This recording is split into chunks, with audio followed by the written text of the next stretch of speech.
shores and woodlands of the north, its history of copper mines and iron ore, the Great Lakes fishery. To the farmlands of the southern counties we'll look around, my friend, at all that waits the sportsman in the state of Michigan. And sometimes when the moon brings out the diamonds in the snow, and the stillness of the forest lies encased in Arctic cold, the wind might whisper through the trees, listen if you can. It tells you of the beauty in the state of Michigan. If you've heard this noise in the woods, it could be a hen turkey trying to woo in a gobbler, or it could be a hunter trying to use a call like this to do the same thing. In the next half hour, we're going to show you how turkey hunters go about locating turkeys at this time of year. We're also going to get into part 3 of Craig Scoff's sensitive float fishing series using light lines, small hooks, small baits, and featherlight floats to detect the bites of all kinds of fish. Kathy Beitler has some terrific hot wild turkey salad waiting for us to eat, and we have more coming your way, so you stay tuned. I'm Fred Trost. It's Thursday night, time for Michigan Outdoors.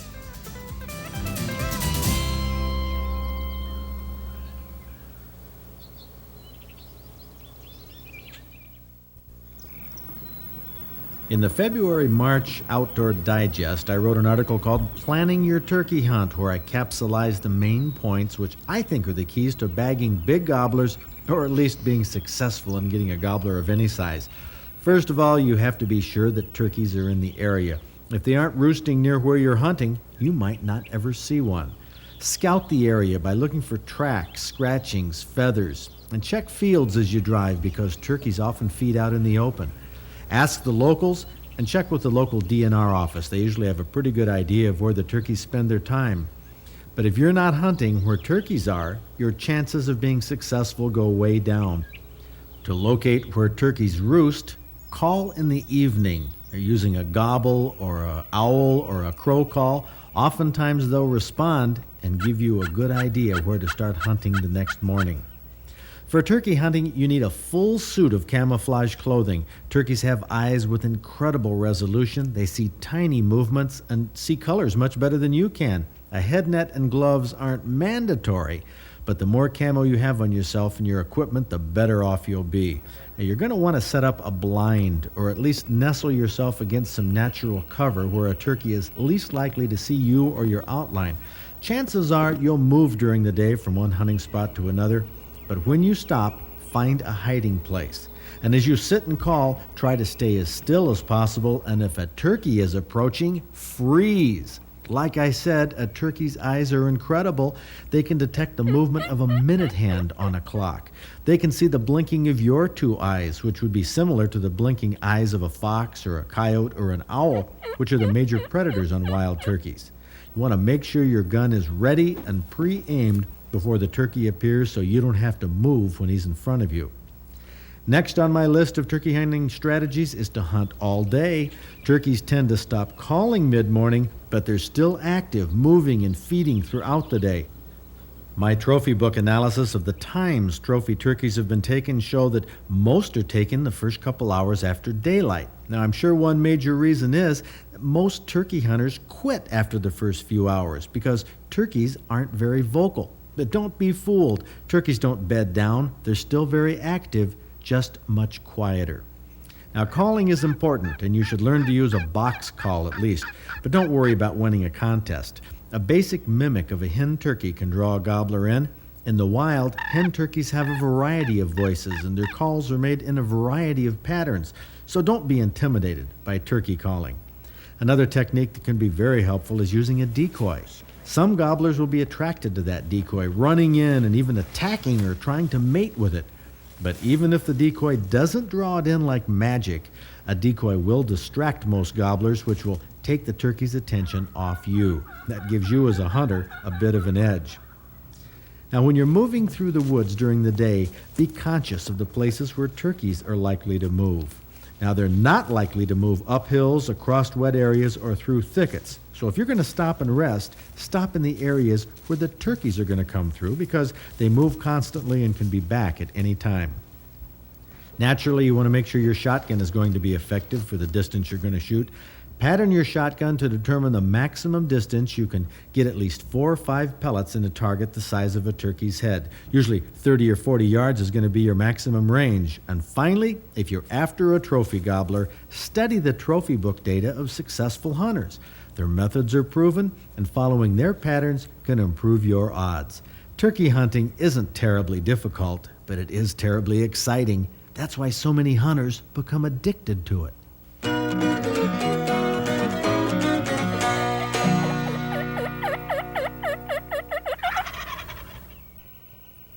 In order to hunt turkeys in Michigan, you have to draw a permit, and a lot of hunters think that maybe their odds are better for the later seasons, which is probably true. How successful are hunters in the early season? Well, I was also curious as to how successful women hunters are in the early season. I had this theory that maybe their husbands have them apply for the later seasons and the husbands go for the earlier season. Well, good news for women's lib in the woods. Let me tell you, the red bars here represent the women who have bagged trophy turkeys throughout the past few years in turkey season. The green bars represent all hunters. I mean, they are parallel. The success is parallel throughout the season. But the interesting thing to me is that the big success was in the first 2 weeks of the season. So those are definitely the desirable times to draw a turkey permit. And that's probably why the competition is a lot heavier in the drawing in that time frame. But we do have somebody, a woman, who got a tremendous gobbler during the first week of the season. Diana Johnson's her name, and she starts off in our trophy book. She was hunting Lake County, April 25th at 8:30 in the morning when this 23.5-pound tom came to the call. It had an 11 3/8-inch beard, a tremendous trophy for Diana Johnson from Caledonia. 14-year-old Roger Shoemaker from Alpena took a gobbler with a 9.5-inch beard that was coming to a call at 8:15 a.m. A key to Roger's success was the area he was hunting. Alpena County has a high population of wild turkeys. Richard Collins from Mount Clemens took his 18-pound tom with an 8 3/4-inch beard at 9:15 a.m. He was hunting Iosco County, sitting in a ground blind with a decoy in front, and he serenaded the tom with calls. It worked. Stacking the odds against himself, Herschel Richardson from Midland hunted turkeys with a bow. This was in October. All the movement involved in drawing and releasing the arrow usually gives the turkey advance notice that something is up. Herschel took this 17-pound tom with his Golden Eagle 73-pound compound at 11:15 a.m. That trophy gobbler had an 11-inch beard. The end of April is the traditional time for smelt dipping in Michigan. Dan Kozel from Fremont netted a trophy smelt over 10 inches from a stream in Schoolcraft County. You won't believe this story, and I'm not sure I do. Go ahead, Dan, tell us. Well, I was dipping and I caught this really big one and I picked it up and showed my dad and it fell out of my hands and back into the lake. About a half an hour later, I was dipping in the same spot and I caught it again. I showed my dad and he goes, "Quick, throw it in the bucket before it falls back in the water." Now, how do you know that was the same smelt? It just looked exactly the same. Yeah, and all the rest of them look different? Well, same size. It's a trophy smelt, which makes Dan Kozel our Michigan Outdoors Trophy Smelt Fisherman of the Week.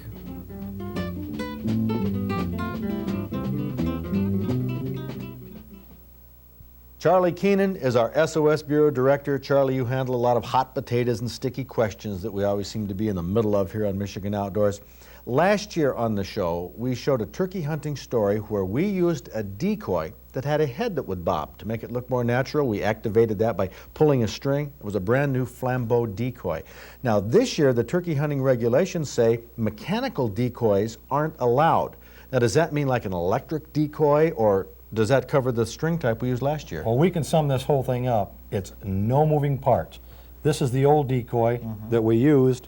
It used to be able to bob its head, but we've disabled it by putting a screw in the center. This is the decoy I used out this year turkey hunting. Okay, so you can't move your decoy by some remote action? That's correct. No moving parts. Okay. Another question we've had is that people have read the turkey hunting regulations, and it says right in there that shooting hours begin at 5:30 a.m. in the Lower Peninsula. I mean, Charlie, it's dark at 5:30 right now. When the DNR set that up, they looked at the whole length of the season from April 20th to May 24th. And if you look at May 24th, you can probably shoot at 5:30 in the morning. Oh, so they set up the hours just on one common time to make it simpler. That's right, so it wouldn't get like waterfowl type regulations. In the complexity, but please don't shoot until it's daylight and you can see. But if you didn't draw a turkey permit, you won't be turkey hunting this season. You're going to need some alternative weekend plans. Hey, and we don't care about drizzle at the Michigan Outdoors TV Museum in Bath. In the museum, you'll see mounts from our TV adventures, the antlers from the big caribou I got in Alaska, and a full mount Alaskan caribou by taxidermist Roger Smith. This caribou is trotting in a pose that's extremely realistic. That's the posture caribou usually take as they trot over the tundra. And speaking of taxidermy, this Saturday's project for Tim Hayes is mounting steelhead trout. You've seen them in our trophy book, in our TV features. You've seen mounted steelhead, but exactly how does a taxidermist use the skin to recreate a lifelike fish? Watch Tim Hayes at work on steelhead. Looks like a Pac-Man. Waka, waka, waka, waka. It does, but it's called a plummet. This is something that was used in Europe. I haven't seen them in the United States yet until right now, but this is used by anglers who want to set the depth for float fishing, which you can do with jigs and live bait, all kinds of things. But this plummet, this is really cool. You can take it, for example, you're using a teardrop or a hook underneath a float. You can clip the whole thing on that plummet and drop it in the water to find your depth. You take it down to the bottom and then lift it up a little bit so you identify the depth you want. Take the plummet, squeeze it, take your bait off or your lure, and you have the depth to set your bobber. One of the accessories that Craig Scoff introduced me to is Float Fishing Specialty Shop. Here's another one. This is also called a plummet? Yes, this would be if you were using the tiny hooks. You won't damage the barb if you put it in the cork in the bottom. So you take the barb, put it in the cork. Yep, you'd run your hook through the top of that eye first, so it wouldn't come off, and then you'd stick it in the bottom. Stick it down to the bottom, bring it back up once you set your depth, and then just take the hook out. Different kind of plummet than we're used to. We're used to the alligator clip so type. many of those damage your line and damage your hooks that you want something that isn't going to do that. These accessories for this sensitive float fishing, you see how thin the line is? 1 or 2 pound test line. We have floats, not bobbers, important to Craig at least. And hey, you know, a bobber is something that we consider to be like this type here, called a Dayton float, but it's a bobber. It bobs in the water. These do much more than bob in the water. They actually, for example, Craig, as this is balanced, when a fish comes, and oftentimes they might take it from beneath and lift up. Exactly. The float will follow that shot no matter where it goes. If it goes sideways, it'll follow it. If it goes down, it goes up. A fish can't move that a 1/4 inch without you knowing it. In fact, I bet you we can show that right here in the tank with this teardrop. I'll drop it in the water and see how that balances. Ice fishermen can use this, and very frankly, we have a lot of trophy fish caught in the summer. But if you move this teardrop and lift it up, look at what happens to the float. The float lifts up. That, if you're fishing with one of these in the summer and you see your float lift, you know that a fish grabbed the bait, if you're using a larva or a maggot, lifted it up, and you set the hook because you have a fish down there with that bait and that hook in its mouth. Let's just talk 1 second here before we get into the accessories, Craig, about the virtues of these small hooks. Now, talking about accessories, they have these snelled already exactly. on They're all pre-snelled. I wouldn't want to have to tie that knot. Okay, let's take one of these out here. Well, we'll just leave it in the package. But looking at the snells, the advantage of a hook this small is a fish will suck it in, right, with that little larva. You won't feel that weight. Okay, we'll only use teardrops if fish are aggressive, but most of the time they're neutral or negative. So we'll go to a small hook, they'll suck that in, they won't feel the weight of that, they'll mouth the bait, and you'll have more time to set that hook. However, you take no time at all because as soon as they suck it in, the float moves, you set the hook, and catch them where most of the time? Right in the upper lip. In the upper lip. Yep. Now think about this, folks. When your lure or bait is hanging under the water and the fish sucks it in, it takes it in its mouth this direction. And say it sucks it in 1 inch or 2, when you pull it, that line has to go around the corner, out the fish's mouth, and catches it on the upper lip. And I can vouch for this, Craig, 95% of the time. I don't even recall if I've ever caught a fish on the lower lip. I don't think it's possible. No, you'll always get them in the upper lip generally. Always in or the the upper side lip. of the mouth if they happen to be swimming away to the side. And people will think, but that hook isn't big enough. You know, you need a big hook to catch a big fish. Well, so many people will use the 1 pound line, but they won't use the hook to match. You need a small hook. A small hook will hook through the skin. A big hook, you have to go through bone. And you're hurting the fish, plus you're not aiding in catch and releasing them if it's a smaller fish. And these little teeny hooks caught in the lip, you can fight them, pull them in, Oh, yeah. take that hook out, and the hook doesn't work loose. I've caught bass by accident on these when I'm fishing for bluegill, 4 or 5 pound bass, and over a period of time I'm able to land them, and it's just hooked through the lip of skin there. And it's marvelous because they don't work loose like a larger hook. But let's look at some of the things you have here. Of course, here's the split shot. Most people, if they have a small split shot, they would say it's something like this here. Whoa, got a few of them out. That is a small split shot to most people, right? That's pretty large by our standards, but Yeah. for most people that would be small. For most people, that's small. Let's crank over here. What size? This is number 8. That's number 8. Now, does this correspond with number 8 shot? Yes, that's exactly a number 8 shot, bird shot that is split. For you shotgun shooters, You know, look at how small that is. the advantage of small shot is the same as a small hook. It sinks slower. Okay, when you present your bait to your fish, you need it to come in very slow. If I drop a larva in that water, it's going to sink very, very slowly. And if you have a heavy hook or a heavy shot above that, it'll take it in much quicker, and it's going to spook the fish. That's why some of these small little floats have a very small weight on them. And it Exactly. balances it, and it works, and you can detect the fish underneath. Let's see. Let's go to one last device here. Those of you, and I'm interested in this too, the fish aren't biting. You know that they're down there somewhere, but they might not be near you. Okay, you now need to chum them in. chumming. Chumming is often done by throwing corn in the water, throwing worms, anything to attract the fish in to feed. I try to keep people away from corn because the fish don't always digest it and it can kill them. But the maggots are wonderful for chumming. What I do is I take this. Now, what is this thing called? This is called a swim feeder. That's the swim European feeder. name. This is my little maggot chummer, you might want to call it. Just put these little larvae in there. Now, this is something that the Europeans This developed. is something the Europeans developed. If you want to fish a river or you want to fish deep water for bluegill, let's say you're fishing 30 foot of water and your bluegill are down there, if you chum at 30 foot, you'll have a problem with them spreading out too much. But if you sink this down in your rod and put it down at 20 foot, it'll chum a tighter area. Okay, we'll just drop this on Yeah. the bottom, right? Yeah. Okay, we're going to drop this on the bottom. This is the little chum. Oh, look at that. The And larvae. see how the larva can just crawl right out? So they crawl out, release themselves at that depth, Exactly. attract the fish. If you're a trout fisherman, you want to chum these, you cast that out on another rod above the hole, it chums the hole for you, just like a hatch, an actual hatch. Look at that. They work themselves loose, get out through the holes, and attract the fish. And then we hit them with a barrage of small hooks, little maggots, and all types of floats to tell you what's happening. Craig, this is absolutely fascinating. I'm sure there's many other tips we're going to gather from you because we want to go out and try this on walleye. It's what we used to call the European style fishing. Now we call it sensitive Float fishing, something that will become a big part of American fishing. and most definitely. Most definitely, and in a good share in this state, due Exactly. to you. Thanks. Well, thank you, Craig.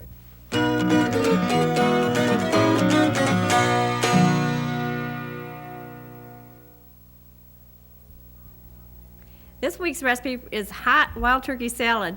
And if you don't have wild turkey, a domestic turkey or a chicken would work great for this. But this happens to be, I think, your bird. It is. And this is leftover turkey, and I'm just going to cut it up in real small. This is going to actually go into a casserole dish.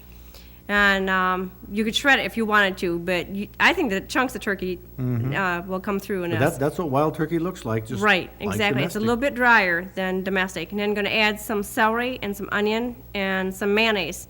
And what's nice about this is it all mixes up in one dish. And then some walnuts here. And English walnuts? Right, exactly. Yep, Chop chopped. those up? Yep. And then a little bit of lemon juice. And we use real mayonnaise in this, and I think that's going to give it a little bit of different taste too. And then just mix this all up, and then you're going to add shredded cheese to the top, and you don't want to mix it in because you want it to stay on top.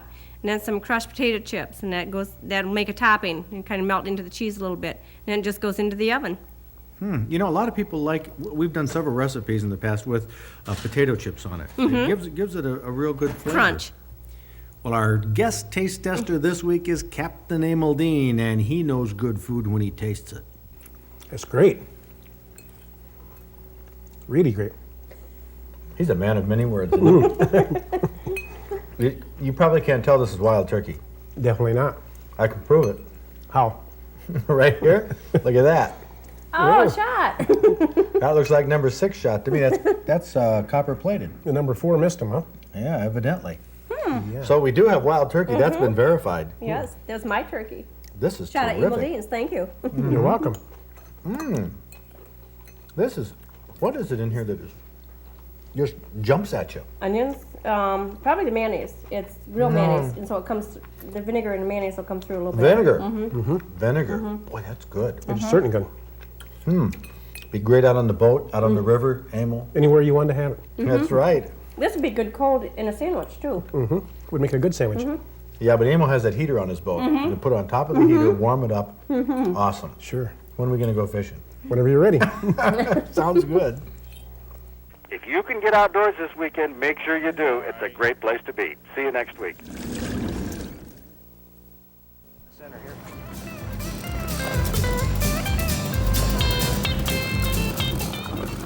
Next week on Michigan Outdoors, we might have one of our UP reports, depending on how much time we have when we get back. But for sure, we're going to take you walleye fishing on Lake Erie. We were trolling off Luna Pier a little over a week ago, trolling in 15 feet of water.